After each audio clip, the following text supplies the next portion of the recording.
Welcome back to Nick Lenz's Comic Corner Classic / Non-Classic. This is episode number 1307, a double shot number 1201.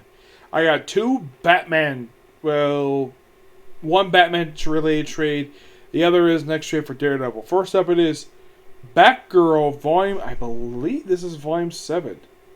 Yep, volume 7, Oracle Rising. Yep, and we got a brand new writer with this book. Yeah, Margaret Schuhan, gone. Yeah, at the end of the book for about a couple years, she's gone. Yep, replaced with Cecile Castelli. And they probably thinking, that name sounds familiar. Wasn't she on one of the Young Yellow books?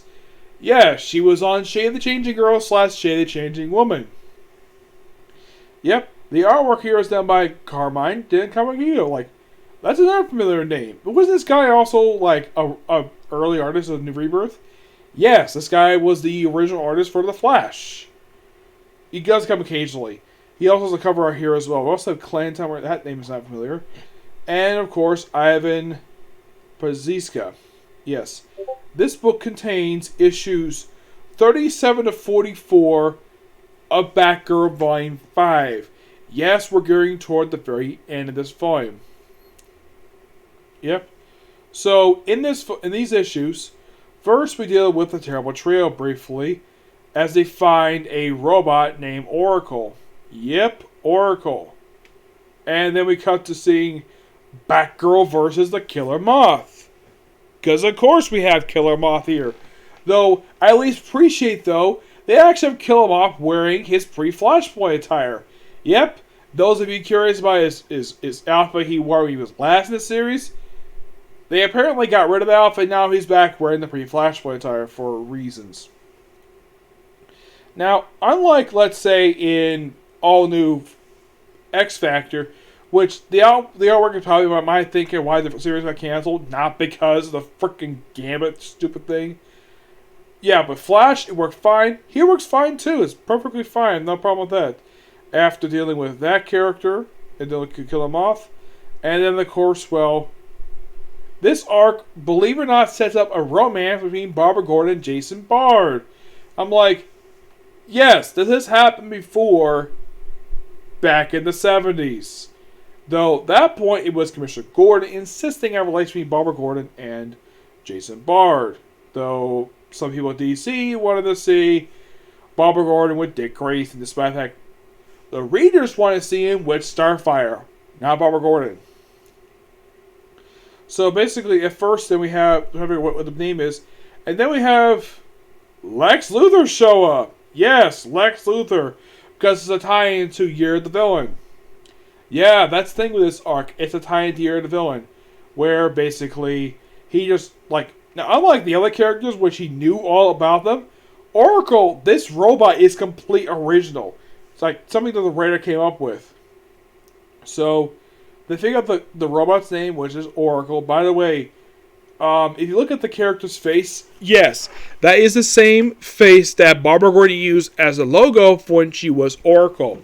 Yeah, it's the same iconography, which it's quite interesting. That's a nice Easter egg to when she was originally Oracle. Mm-hmm. So, gives her power, and believe it, here's the thing: the Terrible Trio are henchmen. Yep. Yeah. And so, we have Oracle trying to go after, basically, Barbara Gordon. Yep. They also did with Killer Moth as well. And that's just in the first couple issues. And we have a brief guest star appearance in the third issue of the storyline by Nightwing, Batman, the Black Canary, and the Huntress. So, she gets help for the Birds of Prey, Nightwing, and of course, Batman. Just to deal with deal with the Terrible Trio and Oracle. Yep. And then we cut to her clock tower, where she basically tries to get online, but she can't. And of course, Oracle is trying to, throughout the storyline, she's trying to destroy her life. And then we have apparently, okay, let's have her mention. Oh yeah, so they give kind of a reason why I changed her attire. Now, my opinion about the costume for Batgirl, this is the costume currently she wears. Now, my problem's not with the suit. The suit is fine. My problem is the mask. Why in the world? The mask is a little bigger than once was. Fine, whatever. My ultimate problem is, what is wrong with a cowl? Yes, for some reason the previous writer did this too. We had to get rid of the cowl for some reason. All the Batgirls had freaking cowls. Here, no cowl. For reasons. I would figure though that the artist, the person writing this, would fix that and give her a freaking cowl. Nope, no cowl. Still just the domino mask. No, at least it's not freaking tiny like it was previously. Yeah, that was a big problem. It was a tiny domino mask. Like, move it slightly and it's Barbara Gordon. Yes, though it's just weird. So, yeah, the whole storyline is basically Barbara Gordon versus Oracle. Yep. Also with Frankie, and then with, I think it's the 4th issue of the story, and then Oracle looks at the sky like, what the heck is that? Like, huh? Oh, it looks like the Hall of Doom. Yep. Here's another way to prove it's part of the Year of the Villain storyline. The totality is in the sky. Yep. This lasted for a few months in publication-wise, this lasted about 3 months. Yeah, before I got rid of it in the pages of in Justice League. Yeah, if you want to read exactly why this thing is here, read Justice League. Despite this thing popping up in the sky, it doesn't really affect the story at all. That's one thing at least I appreciate about the Year of the Villain tie-ins. Is that maybe tie-ins, but they're still telling their own story. Yeah, I mean, they have that totality pop up in the sky, fine. But it doesn't interfere with the story. It does its own thing. So, yeah, so Barbara basically nearly drowns. And, well, let's just have it where Jason Bart really went to it with Batgirl, but not give her Barbara Gordon. Yep, so the story is wrapped up by issue 44, and by the end of it, we have Barbara and Jason Bart relationship, which is interesting to say the least. Yes, after spending the whole time basically hating on the guy. Yep, by the way, the story is wrapped up by issue 42. 43 is just a bit of a standalone story. We actually have where Barbara Gordon's got a bigger mask. Yes, a much bigger mask. Yes, the mask was bigger. Okay, fine. I get the fact that you said alter the mask. Fine. But give her a freaking cowl. What is wrong with a cowl? Heck, here's the thing. When Stephanie Brown was Batgirl, she had a cowl. Cassandra Cain had a cowl. Why is it Barbara Gordon's not allowed to have a cowl? It makes no freaking sense. Yeah. But the thing is, with this issue here, it's mostly like a follow-up to like the finale for Titans. Bringing back that storyteller from that arc. And, well, dealing with that for just a standalone issue. And apparently it looks like Barbara's getting like a new suit for like a standalone for this one issue. And that's it. Just this storyteller thing takes in the last couple issues of this trade, and that's pretty much it for this. Yep. All in all, for the first trade by this new writer, it's actually pretty good. It's actually a lot better than what the Batgirl book before. It's just too bad this is the writer that basically ended the damn book. Because as far as I've heard, that like for the relaunch of Future Light, this book is actually to come back, but Harley Quinn is for some strange reason. I might discuss that in Open Topics video about DC Infinite Frontier.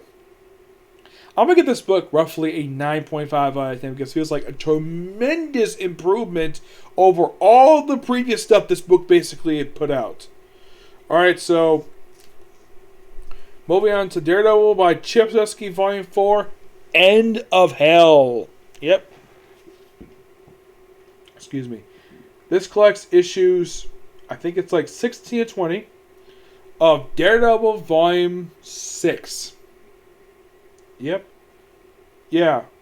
Oh, and one thing ladies got to appreciate though, we have a clear image of Foggy Nelson. Yes, I'm sure a lot of people may have had this problem with this run, is that, okay, we feature Foggy Nelson, but we have to depict him in in very like shadow-like appearance, and let's just have it where he just doesn't really appear very much, not do much of anything. Here, still do much of anything.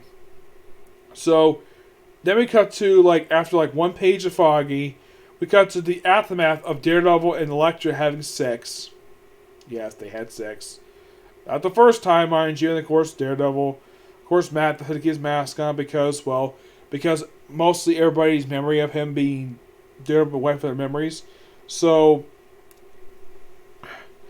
apparently Elektra forgot, despite the fact she's known for years. Yeah, I think wiping her knowledge was a mistake on the part of Charles Shaw. And we got the Kingpin in the hospital. Well, he's Mayor Fisk. And, well, he's not Daredevil anymore, despite the fact that at the end of this arc, he does become Daredevil again by age 20.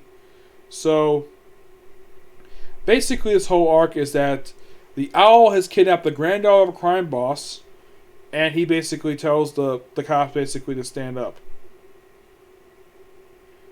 Well, actually, first, basically, that comes a little bit later. This basically, he goes talk to the captain. He knows that she's actually on the straight and narrow, but he says this, basically, he knows that there's some bad cops in this precinct.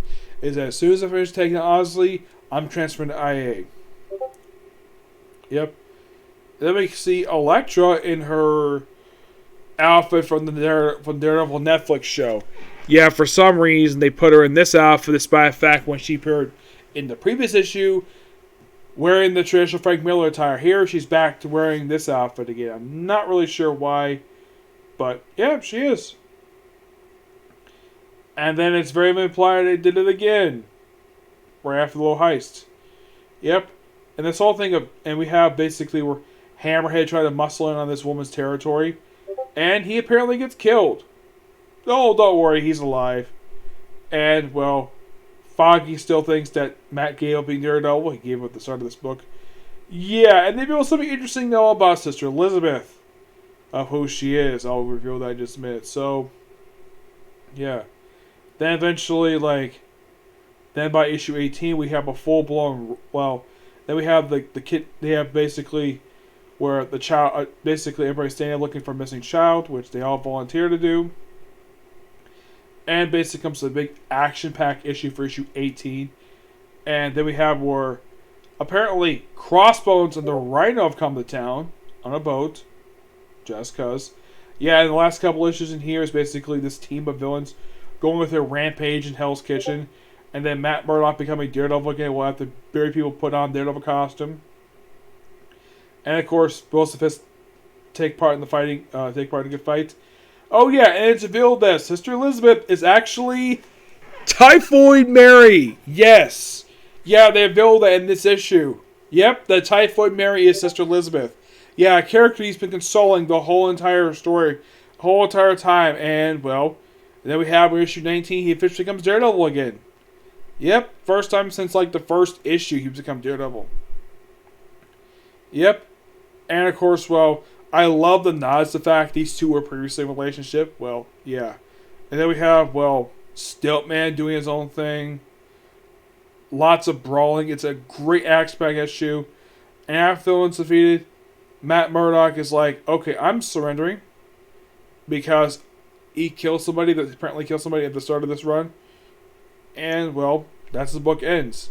It's overall a really good book, and I do recommend it. I give this book roughly a 9.5 out of 10. It's a damn good book. Feels like we're going in a very good direction for this book. I like the beginning, basically. It seemed like Chip Zdarsky had no idea what the heck he's doing. He just basically be like a yes man. Now he gets almost like he didn't want to basically do the way it seems as though when you read these issues. It almost seems like he didn't want to take away the identity of Daredevil for several issues before bringing back the identity. I have met Chip Zdarsky, so I don't know what the deal was with him. Okay, so that's it for this review. Next review, I would do it, but it's almost 11 o'clock, so I'll save it for tomorrow, okay? See you next video. Bye.